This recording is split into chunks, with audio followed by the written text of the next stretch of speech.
Hello everyone, my name is Emily and I'm going to be showing you how to create a chart based on the information that you've input into the practice activities rubric.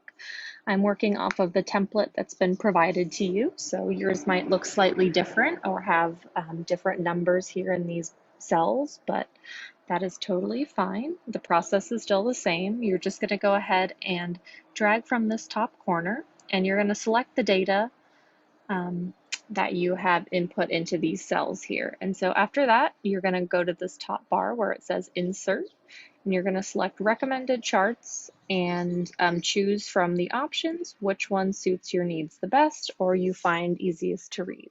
I'm going to go with the Clustered Bar Chart, and then I'm just going to drag it into this box here once it's populated underneath the goals that have been noted.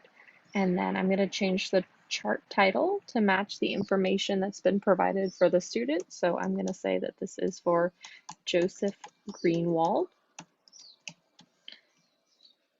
and he is in 5th grade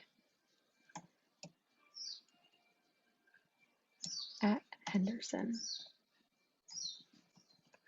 And it's just as simple as that. Thank you for watching.